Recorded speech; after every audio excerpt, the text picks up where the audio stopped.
മക്കളെ എല്ലാവർക്കും നമസ്കാരം. നമ്മൾ കഴിഞ്ഞ വർഷത്തെ 10ാം ക്ലാസ്സുകാരെയും 9ാം ക്ലാസ്സുകാരെയും വളരെ സഹായിച്ചു. പരീക്ഷാ സമയത്ത് ദിവ്യാസ് ലേണിംഗ് അക്കാഡമിയുടെ അധ്യയനം പ്രയോജനപ്പെട്ടതായിട്ട് നിങ്ങളെല്ലാവരുടെയും കമൻറ്റുകൾ, കഴിഞ്ഞ വർഷത്തെ കമൻറ്റുകളുണ്ടായിരുന്നു.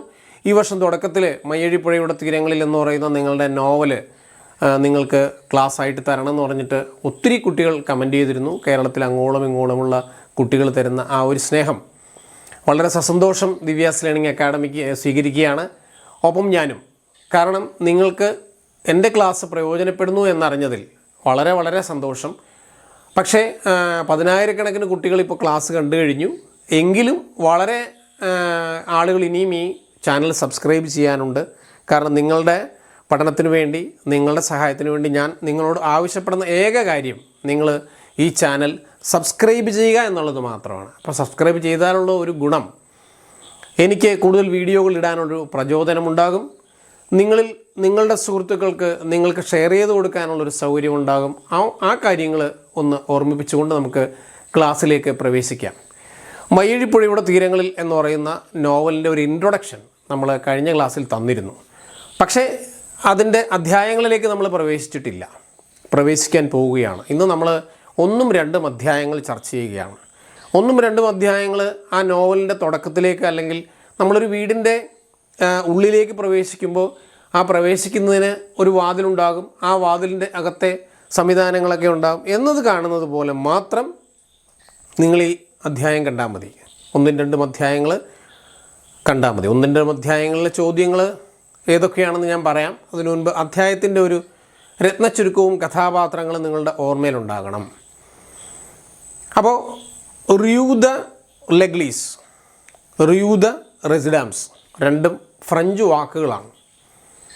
മയ്യഴി എന്ന് പറയുന്ന കേരളത്തിലെ ഒരു പ്രത്യേക പ്രദേശത്തിന്, വടക്കേ മലബാറിനടുത്തുള്ള ഒരു പ്രത്യേക പ്രദേശത്തിന് ഫ്രഞ്ചുകാർ അവരുടെ കുറേ കാലം അധിനിവേശമാക്കി വെച്ചിരുന്ന മയ്യഴിയുടെ നിരത്തുകൾക്ക് അവരിട്ട പേരാണ്. അതിന് അവരെ സഹായിക്കാൻ ആ നാട്ടിലെ നമ്മുടെ നാട്ടുകാരായിട്ടുള്ള ഉദ്യോഗസ്ഥന്മാരുണ്ടായിരുന്നു, ജനങ്ങളുണ്ടായിരുന്നു. അവരുടെ മേൽക്കോയ്മ അംഗീകരിച്ചുകൊണ്ട് വളരെ വർഷങ്ങളോളം മയ്യഴി ഫ്രഞ്ചുകാരുടെ കയ്യിലുണ്ടായിരുന്നു. അവിടുത്തെ ആളുകൾ വന്ന് നമ്മളെ ഭരിച്ചു. ഇതാണ് ഈ നോവലിൻ്റെ ആദ്യം നിങ്ങൾ മനസ്സിലാക്കേണ്ട കാര്യം. അതിനെപ്പറ്റിയുള്ള ഒരു കഥയാണ് മയ്യഴിപ്പുഴയുടെ തീരങ്ങളിൽ.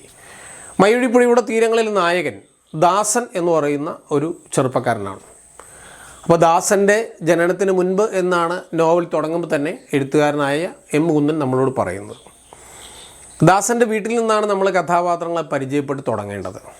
ദാസൻ്റെ വീട് മയ്യഴിയിലെ ഒരു സാധാരണ പാവപ്പെട്ട വീടാണ്. ദാസൻ്റെ അമ്മുമ്മ, അതാണ് കൊറമ്പിയമ്മ. ദാസൻ്റെ അമ്മുമ്മയുടെ ഭർത്താവ്, അല്ലെങ്കിൽ കൊറമ്പിയമ്മയുടെ ഭർത്താവ് ദാസൻ്റെ അപ്പൂപ്പൻ്റെ പേര് കേളുവച്ചൻ. അദ്ദേഹം വരുന്നത് 2ാമത്തെ അധ്യായത്തിലാണ്. കേളുവച്ചൻ പ്രത്യക്ഷപ്പെടുന്നതും അസ്തമിക്കുന്നതും മരിച്ചു പോകുന്നതും 2ാമത്തെ അധ്യായത്തിലാണ്. ആദ്യത്തെ അധ്യായത്തിൽ വരുന്ന കൊറമ്പിയമ്മയുടെ മകൻ ദാമു, കേളുവച്ചൻ്റെയും കൊറമ്പിയമ്മയുടെയും മകൻ ദാമു. ഈ ദാമു എന്ന് പറയുന്ന ആൾ ജനിക്കുന്ന ആ സമയത്ത്, അല്ലെങ്കിൽ ദാമു ജനിച്ച് വരുന്ന സമയത്തോടു കൂടി അല്ല കഥ തുടങ്ങുന്നത് കൊറമ്പിയമ്മ എന്ന് പറയുന്ന കഥാപാത്രം, അല്ലെങ്കിൽ ആ വൃദ്ധയായ സ്ത്രീ, അല്ലെങ്കിൽ ചെറുപ്പക്കാരിയായ സ്ത്രീ, അവർ ആ നിരത്തുകളെ പറ്റിയൊക്കെ പറയുകയാണ്. നമ്മുടെ മയ്യഴിയുടെ തീരങ്ങളിൽ പ്രൗഢിയോടെ നിൽക്കുന്ന ചെക്കുമൂപ്പരുടെ ബംഗ്ലാവ്. മറ്റൊരു കഥാപാത്രം ചെക്കുമൂപ്പരാണ്. സെറേം ആമ്രയത്ത് കുഞ്ഞിക്കണ്ണൻ. ഇവർ രണ്ടുപേരും സങ്കരവർഗ്ഗക്കാരാണ്. ഫ്രാൻസുമല്ല, നമ്മുടെ മലയാളിയുമല്ലാത്ത അവസ്ഥയിലുള്ള 2 ആളുകൾ. അവർക്ക് കുതിരവണ്ടിയുണ്ട്. പിന്നെ കുതിരവണ്ടിയുള്ള ഒരാൾ നൊത്തേർ ലെസ്ലി സായിവാണ്. ലെസ്ലി സായിവ് എന്ന് പറയുന്നയാൾ ക്ലെയ്മാം സായിവ് എന്ന് പറയുന്ന ആ മയ്യഴിയിലെ ഒരു വീഞ്ഞു കച്ചവടക്കാരൻ്റെ മകനാണ്. അദ്ദേഹം ചെറുപ്പത്തിൽ തന്നെ തൻ്റെ ജന്മനാടായ ഫ്രാൻസിൽ പോയി പഠിച്ച് നിയമബിരുദമൊക്കെ എടുത്ത് തിരിച്ച് വളരെ പത്രാസോടുകൂടി വന്നിറങ്ങുന്നു ഫ്രാൻസിൽ. അപ്പോൾ ചെക്കുമൂപ്പർ എന്ന് പറയുന്ന ആൾ ആണ് അവിടുത്തെ മേയർ. അപ്പോൾ ഞാൻ പറഞ്ഞു, ചെക്കുമൂപ്പർ, സെറാം ആമ്രയത്ത് കുഞ്ഞിക്കണ്ണൻ, ലെസ്ലി സായിവ്, പിന്നെ ഒരു പ്രധാനിയുള്ളത് ദാവീദ് സായിവാണ്. ഈ 4 പേരിൽ 2 പേർ പൂർണ്ണമായും ഫ്രാൻസുകാരും, 2 പേര് മലയാളികൾ, പാതി മലയാളികൾ സങ്കരവർഗ്ഗക്കാരാണ്. അപ്പോൾ ലെസ്ലി സാഹിബിൻ്റെ അച്ഛൻ ക്ലെയ്മാൻ സാഹിബ് അവിടുത്തെ വീഞ്ഞ് കച്ചവടം ചെയ്യുന്ന ഒരാളാണ് എന്ന് ഞാൻ നേരത്തെ പറഞ്ഞു. അപ്പോൾ നമ്മൾ പരിചയപ്പെട്ട കഥാപാത്രങ്ങൾ കോറമ്പിയമ്മയുടെ ഭർത്താവ് കേളുവച്ചൻ, അവരുടെ മകൻ ദാമു എന്ന് പറയുന്ന ചെറുപ്പക്കാരൻ. അപ്പോൾ നോവൽ തുടങ്ങുമ്പോൾ ചെക്ക് മൂപ്പർക്ക് മാത്രമാണ് കാറുള്ളത്, ബാക്കിയുള്ളവരെല്ലാം കുതിരവണ്ടിക്കാരാണ്, കുതിരവണ്ടിയിൽ യാത്ര ചെയ്യുന്നവരാണ്. ഈ 4 പേർക്കും കുതിരവണ്ടിയുണ്ട്, ചെക്ക് മൂപ്പർക്ക് മാത്രം കാറാണ്. അതിൽ ലെസ്ലി സാഹിബിൻ്റെ കുതിരയാണ് ഏറ്റവും ഭംഗിയുള്ള കുതിര.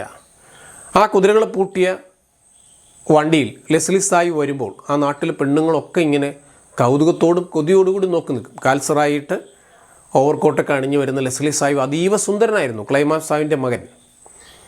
ക്ലെയ്മാൻ സാഹിബ് പോലീസുകാർക്കെല്ലാം വീഞ്ഞു കൊടുത്തിട്ട് അവരോട് പറയുന്ന വളരെ രസകരമായ ഒരു കഥയുണ്ട്. ഞങ്ങൾ ലാലി പ്രഭുവിൻ്റെ പിന്മുറക്കാരാണ്. ഫ്രാൻസിലെ ലാലി പ്രഭു എന്ന് പറയുന്ന പ്രസിദ്ധനായ പരാക്രമശാലിയായ സുന്ദരനായ ഒരു പ്രഭുവിൻ്റെ പിന്മുറക്കാരാണ് ഞാനെന്ന് മയ്യഴിയിലെ സായിബന്മാർക്ക് ഒക്കെ കേൾക്കെ ഉച്ചത്തിൽ ലെസ്ലി സാഹിബിൻ്റെ അച്ഛനായ ക്ലെയ്മാൻ സാഹിബ് വിളിച്ചു പറയും.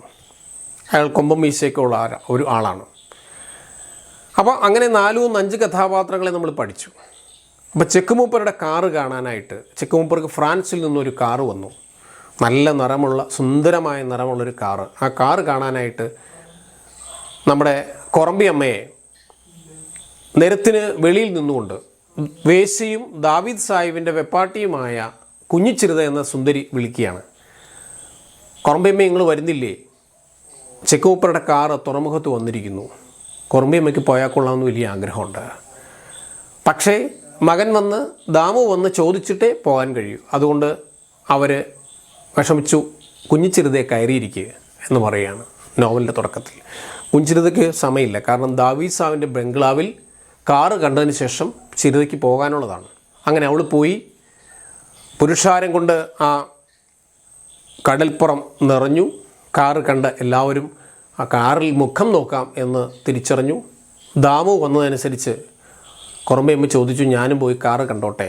മകൻ പറഞ്ഞു, അങ്ങനെ ഇപ്പോൾ പോകേണ്ട, നല്ല തിരക്കാണ്, കുറച്ച് കഴിഞ്ഞിട്ട് പുരുഷാരം ഒഴിഞ്ഞിട്ട് ഉച്ച തിരിഞ്ഞ് പോവാം. അങ്ങനെ ഉച്ച തിരിഞ്ഞ് കൊറമ്പിയമ്മയും പോയി കാറ് കണ്ടു, തിരിച്ചു വന്നു. വന്നപ്പോൾ ഒരു കൊറമ്പിയമ്മയുടെ മനസ്സിൽ വലിയൊരു ആഗ്രഹമാണ്. ലെസ്ലി സാഹിബ് എന്ന് പറയുന്നത് എല്ലാവരോടും ഇടപഴകുന്ന ഒരു സ്വഭാവക്കാരനാണ്. ബാക്കിയുള്ള പ്രഭുക്കന്മാരാരും അത്രയും സാധാരണക്കാരോട് ഇടപഴകാറില്ല. പക്ഷേ ലെസ്ലി സാഹിബ് മാന്യനാണ്, കേളുവച്ചൻ്റെ തോളിൽ കയറ്റ് നടക്കും, ആരും നാട്ടുകാരായ എല്ലാവരോടും വളരെ സ്നേഹത്തോടെ പെരുമാറും.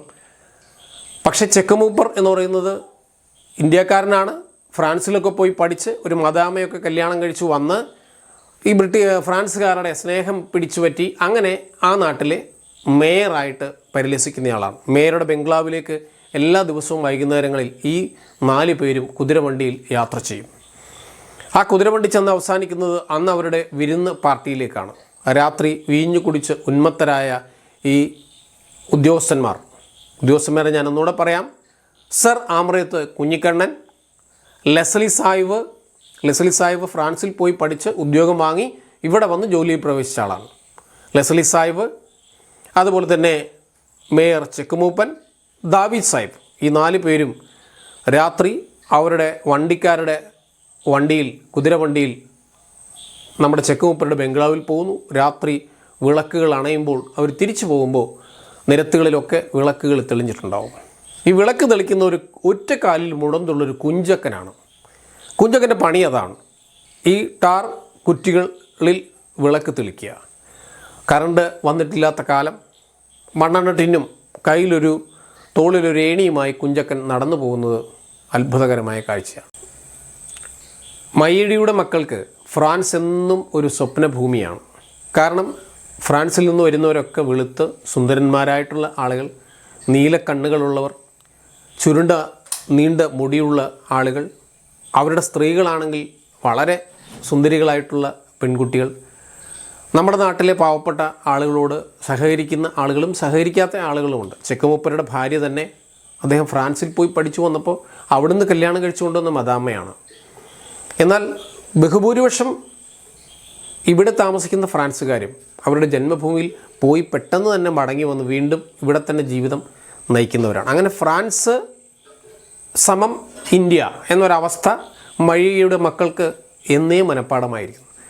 അവരതൊരിക്കലും മറക്കാനോ അവർക്ക് ഫ്രാൻസിനെ വിട്ടൊരു ജീവിതമുണ്ടെന്നോ അവർക്കൊരു സ്വാതന്ത്ര്യം വേണമെന്നോ ഒന്നും ആഗ്രഹിക്കാത്ത ഒഴുകിപ്പോകുന്ന ഒരു ജനങ്ങളുടെ ആ ഫ്രാൻസുകാരുടെ ജീവിതശൈലിയോട് ചേർന്ന് അവരുടെ അധികാരം അംഗീകരിച്ചൊഴുകിപ്പോകുന്ന ഒരു കൂട്ടരാണ് നിലവിൽ മയ്യഴിയിലുള്ളത്. ഞാൻ നേരത്തെ പറഞ്ഞു കുഞ്ചക്കൻ്റെ ജോലി ആ തെരുവിലൊക്കെ വിളക്ക് തെളിക്കുകയാണ്. കറുത്ത ടാർ തേച്ച മരക്കാലുകളിൽ ഇരിക്കുന്ന വിളക്കുകളിൽ എല്ലാ വൈകുന്നേരങ്ങളും കുഞ്ചക്കൻ മണ്ണെണ്ണ ഒഴിച്ച് വിളക്ക് കത്തിക്കും. പ്രഭുക്കന്മാരുടെയും പോലീസ് ഉദ്യോഗസ്ഥന്മാരുടെയും ഒക്കെ വീടുകളുടെ വാതിൽക്കൽ മാത്രമേ വിളക്കുണ്ടാവാറുള്ളൂ. രാത്രിയിൽ ആ വിളക്ക് അണഞ്ഞു കഴിഞ്ഞാൽ ആ നഗരം മയ്യഴി വിജനവും ഇരുട്ടിൽ അകപ്പെട്ടതുമായി മാറാൻ അധിക സമയം വേണ്ട. പിറ്റേന്ന് പുലർച്ചെ യൂക്കാലിപ്റ്റസ് മരങ്ങളുടെ നിഴൽ വീണ് കിടക്കുന്ന ചെക്കുമുപ്പരുടെ വലിയ ബംഗ്ലാവ് ഇരുട്ടിൽ നിന്ന് ഉറക്കമുണർന്ന് കാണുമ്പോൾ പ്രൗഢഗംഭീരമായ കാഴ്ചയാണ്. അതിൻ്റെ നിഴൽ സമുദ്രത്തിൽ ഇങ്ങനെ വീണ് കിടക്കും. ആ പ്രൗഢി അവരുടെ ജീവിതത്തിലുടനീളം അവരിങ്ങനെ ഒരു ദിനചര്യ പോലെ തുടർന്നുകൊണ്ടിരിക്കും. കൊറമ്പിയമ്മയെപ്പോലെ അന്നത്തെ ചെറുപ്പക്കാരികളായ പെൺകുട്ടികൾ ലെസ്ലി സാഹിബിൻ്റെ ആരാധകരായിരുന്നു. ലെസ്ലി സാഹിബ് വളരെ മര്യാദയുള്ള ഒരു മനുഷ്യനായിരുന്നു. അദ്ദേഹത്തിൻ്റെ അച്ഛൻ ക്ലൈമാം സാഹിബ് തൻ്റെ മകൾക്ക് മിസ്സി എന്ന് പറയുന്ന ഒരു പെൺകുട്ടിയെ, ഒരു ഫ്രാൻസുകാരി പെൺകുട്ടി തന്നെ വേണം എന്ന് അദ്ദേഹം ആഗ്രഹിക്കുകയും മിസ്സി എന്ന് പറയുന്ന ഒരു പെൺകുട്ടിയെ ലെസ്ലി സാഹിബിന് വിവാഹം കഴിച്ചു കൊടുക്കുകയും ചെയ്തു. മിസ്സി എന്ന് പറയുന്ന ആ പെൺകുട്ടിക്ക് 2 മക്കളാണ് ജനിച്ചത്. ഒന്ന് ഗസ്തോൻ സാഹിബും പിന്നെ ഒന്ന് ആൽബേറും. ആൽബേർ ചെറുപ്പത്തിൽ തെമ്മാടിയായ ഒരു കുട്ടിയായിട്ടാണ് വളർന്നത്. അവൻ കലഹിച്ചും പഠിച്ച് അധ്യാപകരെ പുലഭ്യം പറഞ്ഞും വഴക്കാളിയായും മദ്യപാനിയായും വേശ്യാതെരുവുകളിൽ അലഞ്ഞും മോശം ജീവിതം നയിച്ചപ്പോൾ ഗസ്തോൻ സാഹിബ് വളരെ മര്യാദക്കാരനായിരുന്നു. ഞാൻ പറഞ്ഞു, ക്ലൈമാം സാഹിബിൻ്റെ മകനാണ് ലെസ്ലി, ലെസ്ലിയുടെ ഭാര്യയാണ് മിസ്സി, മിസ്സിയുടെ 2 മക്കളുടെ കാര്യമാണ് ഞാനിപ്പോൾ പറഞ്ഞത്, ആബേറും ഗസ്തോനും. അതേസമയം കൊറമ്പിയമ്മയ്ക്ക് ഒരു മകനുണ്ടായി. ആ മകൻ്റെ പേരാണ് ദാമു. ഗസ്തോൻ സാഹിബും ഒരേ പ്രായക്കാരാണ്. മിസ്സി ലെസ്ലി സാഹിബിനെ പോലെ തന്നെ സാധാരണക്കാരോട് അടുത്തിടപഴകുന്നതിൽ ഇഷ്ടമുള്ള ഒരാളുമാണ്. അപ്പോൾ മിസ്സിയും കൊറമ്പിയമ്മയും സുഹൃത്തുക്കളാണ്. കൊറമ്പിയമ്മയുടെ ഏറ്റവും വലിയ സന്തോഷം ലെസ്ലി സാഹിബിൻ്റെ കുതിരവണ്ടി കൊറമ്പിയമ്മയുടെ വീടിൻ്റെ മുന്നിലൂടെ പോകുമ്പോൾ കൊറമ്പിയമ്മയും ഈ പറഞ്ഞ കേളുവച്ചനും താമസിക്കുന്ന വീടിൻ്റെ മുന്നിലൂടെ പോകുമ്പോൾ അദ്ദേഹം വണ്ടി നിർത്തും. കൊറമ്പി ഇച്ചിരി പൊടി തരുമോ എന്ന് അദ്ദേഹം കൊറമ്പിയമ്മയോട് ചോദിക്കും. കൊറമ്പിയമ്മ ആന കൊമ്പിൽ തീർത്ത പൊടിഡപ്പിയിൽ നിന്നും സന്തോഷത്തോടുകൂടി ലെസ്ലി സാഹിബിന് മുന്നിലെ ബെഞ്ച് തുടച്ച് അവിടെ ഇരുത്തി പൊടി കൊടുക്കുന്നൊരു പതിവായിരുന്നു. അത് ചോദിച്ചില്ലെങ്കിൽ കൊറമ്പിയമ്മയ്ക്ക് വലിയ സങ്കടമാണ്. ലെസ്ലി സാഹിബ് ഇന്ന് എന്നോട് പൊടി ചോദിച്ചില്ലല്ലോ. ലെസ്ലി സാഹിബിനും സന്തോഷമാണ്. കൊറമ്പി ഇച്ചിരി പൊടി തരുമോ എന്ന് അദ്ദേഹവും ചോദിക്കാറുള്ളൂ. അങ്ങനെ അവർ തമ്മിൽ ഒരു സ്നേഹവും ആത്മബന്ധവും എക്കാലത്തും ഉണ്ടായിരുന്നു. പൊടി വലിച്ച് കുറച്ച് സമയം വർത്താനം പറഞ്ഞിട്ട് ലെസ്ലി സാഹിബ് തൻ്റെ കുതിരവണ്ടിയിൽ കയറി പോകുമ്പോൾ അഭിമാനത്തോടു കൂടിയാണ് കൊറമ്പിയമ്മ അദ്ദേഹത്തെ യാത്രയാക്കുന്നത്. അങ്ങനെ ഒരു കുടുംബ ബന്ധമുള്ളത് കൊണ്ട് ലെസ്ലി സാഹിബിൻ്റെ ഭാര്യ മിസ്സിയും കൊറമ്പിയമ്മയും വളരെ അടുത്ത സുഹൃത്തുക്കളാണ്. ലെസ്ലി സാഹിബിൻ്റെ ഭാര്യ മിസ്സിയുടെ മകനായ നമ്മുടെ ഗസ്തോൻ സാഹിബും കൊറമ്പിയമ്മയുടെ മകനായ ദാമുവും ഒരേ പ്രായക്കാരാണ്. പക്ഷേ ഗസ്തോൻ നന്നായി പഠിക്കുന്ന കുട്ടി, വിദേശത്തൊക്കെ പോണ്ടിച്ചേരിയിലൊക്കെ പോയി പഠിച്ച് മികച്ച ബിരുദവും എല്ലാം നേടി തിരിച്ചു വന്നപ്പോൾ ദാമുവിന് 5ാം ക്ലാസ് വരെ പഠിക്കാൻ കഴിഞ്ഞുള്ളൂ. അത് പിന്നെ അങ്ങോട്ട് പഠനം അദ്ദേഹത്തിന് ബുദ്ധിമുട്ടായി. അങ്ങനെ ദാമുവിന് ഒരു ജോലി വേണമെന്ന് ലെസ്ലി സാഹിബിനോട് പറഞ്ഞതും അമ്മ കൊറമ്പിയമ്മയാണ്. ലെസ്ലി സാഹിബ് അങ്ങനെ ആവട്ടെ, അവൻ നാളെ മുതൽ കോടതിയിലേക്ക് പോരട്ടെ. അങ്ങനെ ദാമു റൈറ്റർ എന്നാണ് അറിയപ്പെടുക. 1ാമത്തെ അധ്യായം അവസാനിക്കുമ്പോൾ ക്ലൈമാം സാഹിബ് സന്തോഷത്തോടുകൂടി തൻ്റെ മകനെ മിസ്സിയെ കൊണ്ട് വിവാഹം കഴിപ്പിച്ചതിലും അവളൊരു വെള്ളക്കാരിയായതിനാലും സന്തോഷിച്ച് മരിക്കുന്നതോടുകൂടിയാണ് 1ാം അധ്യായം അവസാനിക്കുന്നത്. 2ാം അധ്യായത്തിലാണ് നമ്മൾ നേരത്തെ പറഞ്ഞ കൊറമ്പിയമ്മയുടെ ഭർത്താവ് കേളുവച്ചനെ പരിചയപ്പെടുന്നത്. കേളുവച്ചൻ ഒരു തേങ്ങാ കച്ചവടക്കാരനായ ചോകവനാണ്. അയാൾ തൻ്റെ വസ്ത്രം ധരിച്ചുകൊണ്ട് നടക്കുന്നുണ്ടെങ്കിലും കഠിനാധ്വാനിയാണ്. വീട്ടിൽ വന്നാൽ ഈ വസ്ത്രങ്ങളെല്ലാം അഴിച്ച് ഒരു കോണകം മാത്രം ഉടുത്ത് നടക്കാനാണ് അയാൾക്കിഷ്ടം. ഒരു ദിവസം കടുത്ത മഴ പെയ്ത ഒരു രാത്രിയിൽ പറമ്പിൽ വീണ തേങ്ങകൾ പെറുക്കി കൂട്ടാനായി പറമ്പിലേക്ക് ഇറങ്ങിയ കേളുവച്ചനെ പാമ്പ് കടിക്കും. പാമ്പ് കടിച്ച് കാലിൽ നിന്നും മുറിവിൽ നിന്നും രക്തമൊഴുക്കി ഓടി അകത്തേക്ക് കയറി വന്ന കുറുമ്പിയമ്മ കണ്ട് പേടിച്ചു. കേളുവച്ചൻ നേരെ അതേ വേഷത്തിൽ തന്നെ മലയൻ കടുങ്ങൻ്റെ വീട്ടിലേക്ക് പോവുകയാണ്. മലയൻ കടുങ്ങനാണ് ആ നാട്ടിലെ വിഷഹാരി. അയാൾ ഗുളികൻ്റെ ഉപാസകനാണ്. കടിച്ച പാമ്പിനെ വരുത്തി വിഷമിറക്കാൻ കഴിവുള്ളയാളാണ് മലയൻ കടുങ്ങൻ. അങ്ങനെ ഒരു മാപ്പിളക്കുട്ടിയെ അദ്ദേഹം സുഖപ്പെടുത്തിയിട്ടുമുണ്ട്.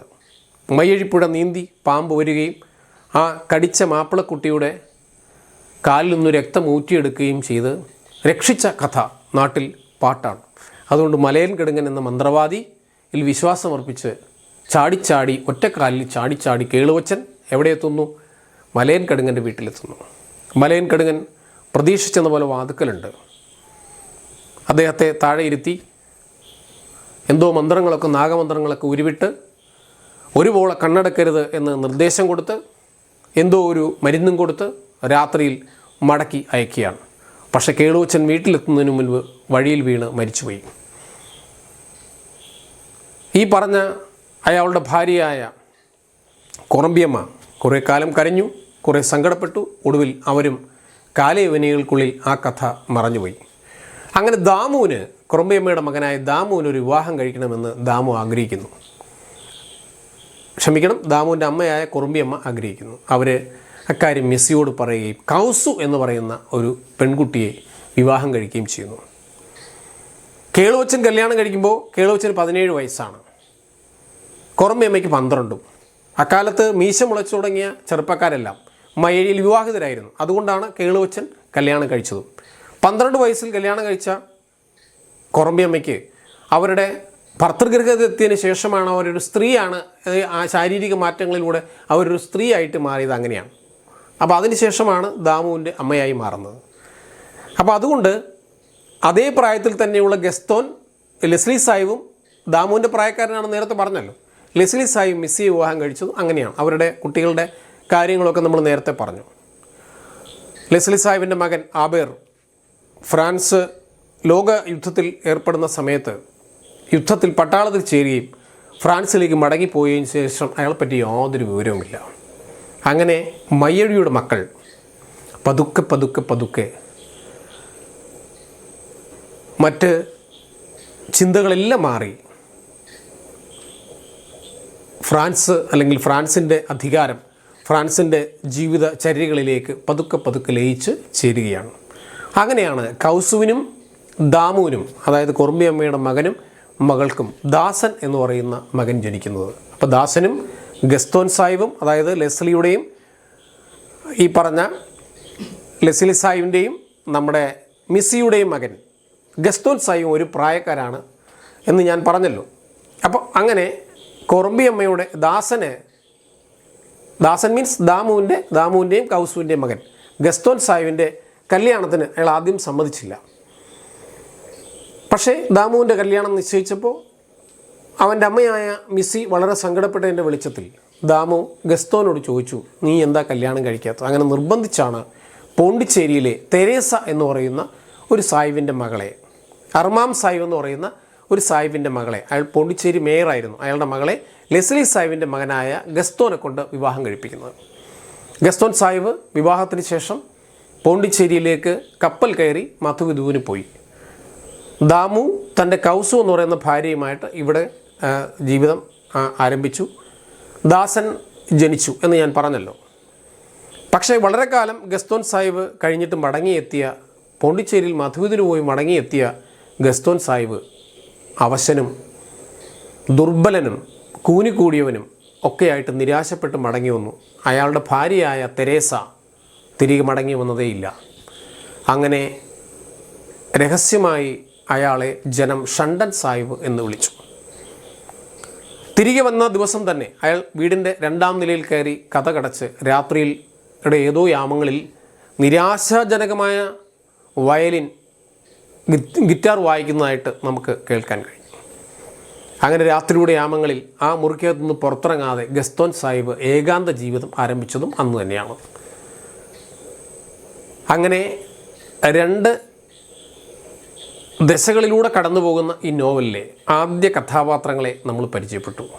ഇനി ഈ കഥയുടെ രത്നച്ചുരുക്കം എന്ന് പറയുന്നത് ഫ്രാൻസിൻ്റെ അധിനിവേശത്തിനെതിരെയുള്ള പോരാട്ടമാണ്.